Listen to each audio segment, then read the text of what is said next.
आज एक नए भारत का दर्शन होता है। नया भारत कहीं काशी विश्वनाथ धाम के रूप में जाना जाता है। अयोध्या में 500 वर्षों की विरासत को संरक्षित करते हुए राम मंदिर के निर्माण का भव्य स्वरूप सामने आता है। एक नई अयोध्या के दर्शन होते हैं। तो प्रयागराज की धरती पर इस सदी का पहला महाकुंभ भी आज हमें दर्शन करने का अवसर प्राप्त हो रहा है। करोड़ों लोग, आपने देखा होगा पिछले 3 दिन में लगभग 6 करोड़ श्रद्धालुओं ने प्रयागराज में मां गंगा, यमुना और सरस्वती की पावन त्रिवेणी के संगम में डुबकी लगाकर के पुण्य के भागीदार बने हैं। हर कोई प्रयागराज आना चाहता है, हर कोई काशी आना चाहता है, हर कोई अयोध्या आना चाहता है। ये प्रधानमंत्री मोदी जी की विरासत और विकास की उस परिकल्पना का साकार रूप है जो आज दुनिया देख रही है। और प्रधानमंत्री मोदी जी के कारण ही उत्तर प्रदेश में 1 डिस्ट्रिक्ट 1 मेडिकल कॉलेज की परिकल्पना साकार हो रही है। मैं बधाई दूंगा सोनभद्र वासियों को, यहां के जनप्रतिनिधियों को। श्री भूपेश चौबे जी हैं, संजीव गौड़ जी हैं, अनिल मौर्य जी हैं, इन सबको मैं बधाई दूंगा। इन्होंने मांग की थी कि क्या सोनभद्र में भी मेडिकल कॉलेज बन सकता है। हमने कहा बन नहीं सकता, बनेगा, जरूर बनेगा। और आज यहां मेडिकल कॉलेज संचालित हो गया है। ये लोग बोलते थे कि क्या सोनभद्र में भी हर घर नल की योजना लागू हो पाएगी। हमने कहा होगी नहीं, होना है, और उसको भी कर दिया गया है। वे जहां ऊर्जा है, जहां जल है, वहीं के लोग प्यासे रह जाएं तो कैसे काम चलेगा। हम उन घरों तक जल पहुंचाएंगे। यहां के पौराणिक स्थलों का पुनरुद्धार करेंगे, उनका सुंदरीकरण करेंगे। जो रिजर्वायर बने हुए हैं, फ्लोटिंग सोलर पावर के माध्यम से ग्रीन एनर्जी के रूप में भी इस क्षेत्र को विकसित करने का काम करेंगे। यहां के लोगों के लिए यहीं पे रोजगार पैदा हो, यह भी करेंगे। और उसी कार्यक्रम की श्रृंखला में आज हम सब आपके बीच यहां पर आए हैं। मुझे बहुत अच्छा लगा और मैं धन्यवाद दूंगा श्री भूपेश चौबे जी को, जिन्होंने विधायक खेलकूद प्रतियोगिता को यहां पर इस रूप में लिया है।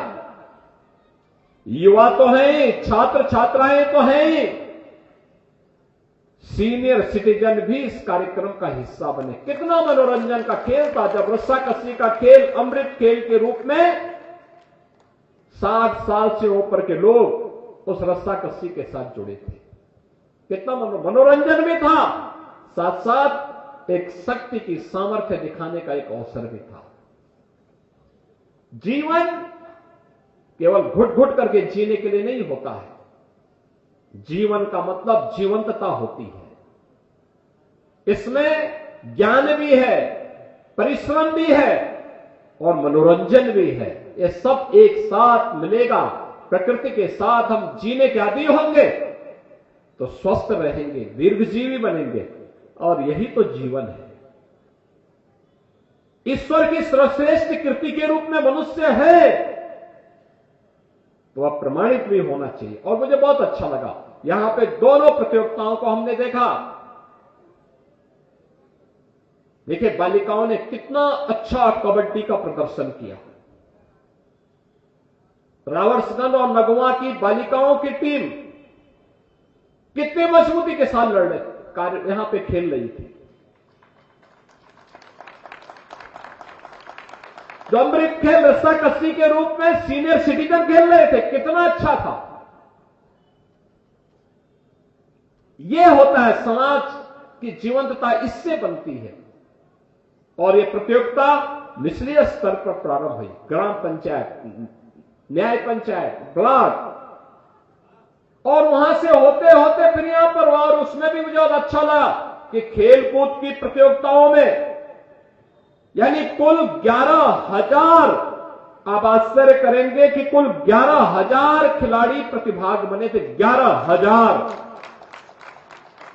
जिसमें खो खो प्रतियोगिता थी, कबड्डी थी, वॉलीबॉल थी, दौड़ थी, 100, 200, 400 मीटर की, कैरम था, शतरंज था,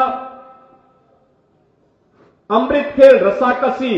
ये 65 वर्ष से ऊपर के खिलाड़ियों ने इसमें प्रतिभाग किया और 400 लोग इसमें प्रतिभाग किए। क्रिकेट था, निबंध लेखन और चित्रकला लेखन था, सांस्कृतिक कार्यक्रम भी, गीत संगीत का भी था, दृष्टिबाधित खिलाड़ियों का भी क्रिकेट मैच था और जिलाधिकारी एकादश और विधायक एकादश की टीम ने भी यहां पर क्रिकेट खेला था और दंगल के खिलाड़ियों की ने भी इस पूरी प्रतियोगिता में भाग लिया था और इसमें 11,000 खिलाड़ी प्रतिभाग बने थे। वो वैसे मैं आपको बधाई देता हूं, आपकी पूरी टीम को बधाई देता हूं, जिन्होंने 11,000 लोगों के बीच में एक सकारात्मकता, एक रचनात्मकता का कार्य किया है। खेलकूद और शतरंज और निबंध और चित्रकला लेखन के साथ साथ सांस्कृतिक कार्यक्रमों के साथ भी परंपरागत वाद्य के साथ इन कार्यक्रमों को आगे बढ़ाने का काम किया। अत्यंत रोचक भी है, उत्साहवर्धक भी है, इसमें प्रेरणा भी है और नई पीढ़ी को आगे बढ़ने के लिए एक मार्ग भी है। खो खो में अलका कुमारी ने के नेतृत्व की टीम ने विजयी बनकर के प्रतियोगिता जीती। बालिका में सोनू ने, कैरम में सुप्रिया सिंह ने, शतरंज में आयुष सिंह ने, दौड़ में सुमन ने, अंजुला ने, खुशबू ने और शतरंज में आयुष कुमार ने, यानी ये सभी लोग प्रतियोगिता में भागीदार बने थे। और अभी कबड्डी में और अमृत खेल में आपने प्रदर्शन आपके सामने देखा, जिनको अभी मंच पर सम्मानित किया गया। ये जनपद तो हमारे लिए अत्यंत महत्वपूर्ण है। जब मैं किसी जनपद में जाता हूं, महिला स्वयंसेवी समूह के स्टॉल देखता हूं और मैं देखता हूं कि सोनभद्र की टीम, यहां की महिला स्वयंसेवी समूह के द्वारा बकरी के दूध से उन्होंने एक नया सोप बनाया है। यानी यहां सोनभद्र के नाम पे सोन और सौप का मतलब साबुन, बकरी के दूध से साबुन बनाया है। यहां की जनजातीय समुदाय से जुड़ी हुई महिलाओं ने इन कार्यक्रमों के साथ वे जुड़ी हैं और भी अन्य तमाम कार्यक्रम यहां पर रचनात्मक तरीके से आगे बढ़ रहे हैं। मैं आज के इस अवसर पर जब यहां पर इतने रचनात्मक कार्यक्रमों को आगे बढ़ाने का काम किया, डबल इंजन की सरकार भी इन कार्यक्रमों के साथ जुड़ रही है। याद रखना, ये डबल इंजन की भाजपा की सरकार ने ही इस चीज के लिए प्रेरित किया, आदरणीय प्रधानमंत्री जी की प्रेरणा से, कि हर गांव में खेल का मैदान हो, हर ब्लॉक स्तर पर एक मिनी स्टेडियम हो और जनपद स्तर पर एक स्टेडियम हो। लगातार इस पर कार्य हो रहा है। सरकार उसको आगे बढ़ाने के लिए प्रतिबद्ध है। सरकार ने खेल कूद की गतिविधियों को आगे बढ़ाने के लिए भी तमाम प्रकार की गतिविधि कार्यक्रमों को आगे बढ़ाया है।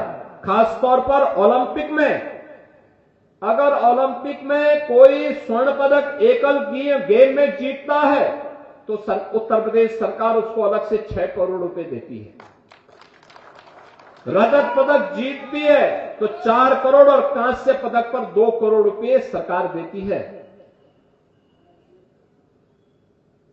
ओलंपिक गेम्स में स्वर्ण पदक पर तीन गेम में रजत पदक पर 2 करोड़ और कांस्य पदक पर 1 करोड़ उपलब्ध कराती है। एशियन गेम में यह राशि स्वर्ण पदक पर 3 करोड़, रजत पदक पर 1.5 करोड़ और कांस्य पदक पर 75 लाख रुपए, और कॉमनवेल्थ गेम्स में स्वर्ण पदक पर 1.5 करोड़, रजत पदक पर 75 लाख और कांस्य पदक पर 50 लाख रुपए की सहायता सरकार उपलब्ध करवाती है। विश्व कप में स्वर्ण पदक पर 1.5 करोड़, रजत पदक पर 75 लाख और कांस्य पदक पर 50 लाख रुपए।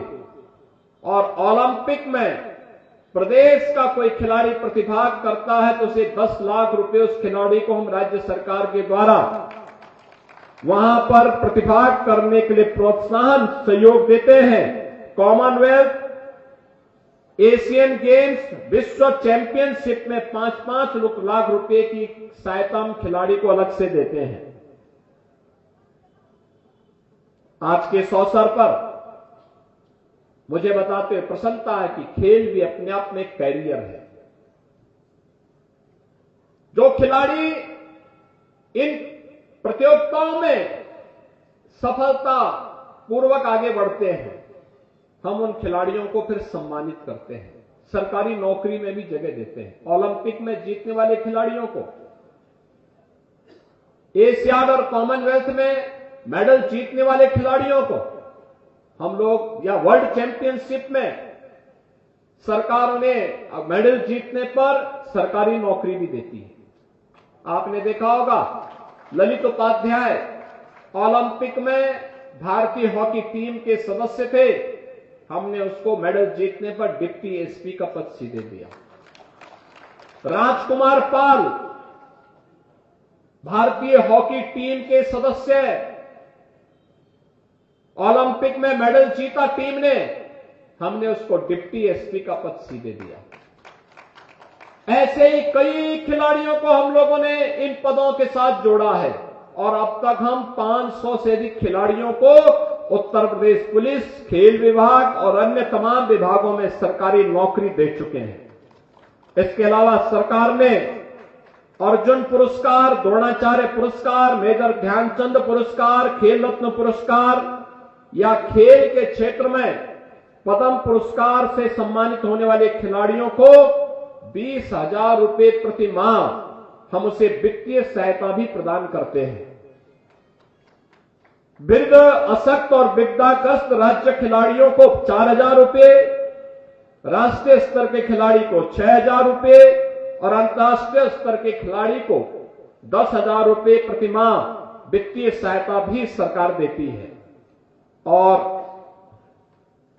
प्रदेश का पहला स्पोर्ट्स यूनिवर्सिटी मेरठ में हॉकी के जादूगर मेजर ध्यानचंद के नाम पर हम लोग स्थापित कर रहे हैं। युद्ध स्तर पर वहां कार्य चल रहा है। बहनों और भाइयों, मुझे बताते हुए प्रसन्नता है कि सोनभद्र जनपद में हर घर नल योजना में से 3,951 घरों को कनेक्शन के सापेक्ष अब तक 2,53,537 घरों को, यानी 81% घरों को हम कनेक्शन का कार्य पूरा कर चुके हैं और युद्ध स्तर पर इस कार्यक्रम को आगे बढ़ाया जा रहा है। कनहर सिंचाई परियोजना का निर्माण 3,394 करोड़ रुपए की लागत से कराया जा रहा है और परियोजना के जनपद सोनभद्र के दुग्धी ओबरा के 108 गांवों के लगभग 50,000 से अधिक कृषक परिवारों की 35,000 हेक्टेयर से अधिक भूमि को सिंचाई की अतिरिक्त सुविधा भी इससे प्राप्त होगी। और मुझे यह भी बताते हुए प्रसन्नता है कि जब मैं पिछली बार आया था, यहां पर संजय गौड़ और यहां के हमारे जनप्रतिनिधियों ने कहा था कि वनाधिकार अधिनियम के अंतर्गत अनुसूचित जाति जनजाति के निवासियों को यहां पर पट्टा वितरण की कार्रवाई को और खतौनी वितरण की कार्रवाई को, तो मुझे बताते हुए प्रसन्नता कि 16,000 से अधिक पट्टों को अब तक यहां पर वितरण करने का कार्य भी संपन्न किया जा चुका है। इसके अलावा सरकार की अन्य तमाम योजनाओं का लाभ यहां उपलब्ध करवाया जा रहा है, चाहे वह किसान दुर्घटना बीमा योजना हो, किसान क्रेडिट कार्ड हो, किसान सम्मान निधि हो या फिर अन्य तमाम प्रकार की योजनाओं के बीच धरती आबा जनजातीय ग्राम उत्कर्ष अभियान, प्रधानमंत्री जनजातीय उन्नत ग्राम अभियान के अंतर्गत भी जनजातीय बाहुल्य गांवों को विभिन्न आधारभूत सुविधाओं से संतृप्त करने का काम किया जा रहा है। और मुझे तो प्रसन्नता है कि अकेले सोनभद्र जनपद की 176 गांवों को इसके लिए चयन किया गया है और इसमें अनुसूचित जनजाति के छात्र छात्राओं के लिए पीपरखाड़ कोन में एकलव्य मॉडल आवासीय विद्यालय का निर्माण भी कराया गया है। अन्य ब्लॉकों को भी इसके लिए चयन की प्रक्रिया के साथ जोड़ने का काम चल रहा है। बहनों और भाइयों, मुझे प्रसन्नता है कि अब सोनभद्र तेजी के साथ विकास की प्रक्रिया के साथ जुड़ रहा है। यहां पर ग्लोबल इन्वेस्टर समिट में भी काफी बड़े पैमाने पर लोगों ने यहां पर रोजगार की, यहां पे 1,97,000 करोड़ रुपए के निवेश यहां के लिए अकेले यानी 1,97,000 करोड़ रुपए के निवेश के प्रस्ताव सोनभद्र जनपद के लिए आए हैं। अगर ये सभी इंप्लीमेंट हो गए तो मान के चलिए कि 40,000 नौजवानों को नौकरी मिलेगी इससे। ये सभी कार्यक्रम यहां पर आगे बढ़ाने के काम हो रहे हैं। सरकार के द्वारा तमाम अन्य उपयोगी कार्यक्रम यहां पर आगे बढ़ाए गए हैं। मुझे विश्वास है कि सरकार जिस मंशा के साथ इन कार्यक्रमों को आगे बढ़ाने का कार्य कर रही है, वह सोनभद्र को ऊर्जा के साथ साथ सर्वांगीण विकास के मार्ग पर आगे बढ़ा करके न केवल यहां के सर्वांगीण विकास का बल्कि अनुसूचित जाति और हमारे जनजातीय समुदायों को विकास और सर्वांगीण विकास की मुख्य धारा के साथ जोड़ने में जनपद सफल होगा। आज का एक कार्यक्रम विधायक खेलकूद प्रतियोगिता का एक कार्यक्रम, मैं चाहूंगा कि अन्य विधानसभाओं में भी इसी प्रकार के कार्यक्रम ब्लॉक, न्याय पंचायत, ब्लॉक और फिर विधानसभा स्तर पर करके फिर इनमें से जिले स्तर पर भी एक कार्यक्रम होने चाहिए और उनका सम्मान जिले का महोत्सव जब हो उस महोत्सव में उनका किया जाना चाहिए। हर तबके का होना चाहिए, क्या बच्चों का, क्या युवाओं का, क्या अधेड़ उम्र के लोगों का, क्या बुजुर्गों का, क्या पुरुषों का, क्या महिलाओं का, सभी को जोड़ा जाना चाहिए। तब एक समग्रता उसमें दिखेगी और प्रयास होना चाहिए कि जो प्रतिभा है जिन खिलाड़ियों में उसको आगे बढ़ाने के लिए अगर जूते मोजे नहीं, ट्रैक सूट नहीं, तो यहां पे तमाम संस्थाएं काम कर रही है। उनसे कहना चाहिए कि सीएसआर का पैसा उन बच्चों के लिए जूते मोजे लेने के लिए, ट्रैक सूट खरीदने के लिए उसका उपयोग किया जाना चाहिए। स्टेडियम और मिनी स्टेडियम बनाने के लिए सरकार पैसा दे रही है। सीएसआर के मत से भी हमें इसको सहयोग लेकर के और अच्छी खेल की सुविधाएं, अच्छे स्कूल, अच्छे स्वास्थ्य की सुविधा, हर प्रकार की सुविधा से संपन्न इस पूरे क्षेत्र को करने के लिए आगे बढ़ना होगा। मुझे बहुत प्रसन्नता है कि आज ये कार्यक्रम इतना अच्छा यहां पे मुझे लगा और मैं चाहूंगा कि न केवल यहां के अन्य मान्य विधायकगण बल्कि प्रदेश भर के सभी मान्य विधायकगण इस प्रकार के कार्यक्रमों को आगे बढ़ाएंगे तो मान के चलिए कि अकेले उत्तर प्रदेश में हम 4 लाख खिलाड़ियों की एक भारी भरकम फौज खड़ी कर देंगे, 4 लाख से अधिक खिलाड़ियों का। बहनों और भाइयों, एक अच्छा प्रयास है। भूपेश जी, मैं आपको और आपकी पूरी टीम को इसके लिए बधाई देता हूं। जिला प्रशासन ने इस पूरे कार्यक्रम में सहभागी बनकर के इसको और रोचक बनाने में योगदान दिया है। उस पूरी टीम को भी धन्यवाद देता हूं और विश्वास करूंगा कि सोनभद्र जनपद विकास के नित नए प्रतिमान को स्थापित करते हुए नई ऊंचाइयों को प्राप्त करेगा। आप सबके लिए प्रतिभाग करने वाले खिलाड़ियों का अभिनंदन, जिन्होंने पदक जीते हैं उनको बधाई, जो विजेता नहीं उपविजेता बने हैं उन्होंने अच्छा खेला है, लेकिन अगली बार उससे भी बेहतर करने की दिशा में आगे बढ़ेंगे। इस विश्वास के साथ आप सबको मैं इस अवसर पर एक बार फिर से इस प्रतियोगिता में भागीदार बनने के लिए प्रतिभागी टीम, दर्शक, रेफरी और उससे जुड़े हुए जितने भी ऑफिशियल्स हैं, इन सबको भी मैं हृदय से बधाई देते हुए आप सबको महाकुंभ का आयोजन प्रयागराज की धरती पे हो रहा है, इसके लिए भी हृदय से बधाई देता हूं और प्रयागराज त्रिवेणी में स्नान करने के लिए आप जरूर जाएंगे। आपके प्रति मेरी मंगल में शुभकामनाएं। धन्यवाद। जय हिंद।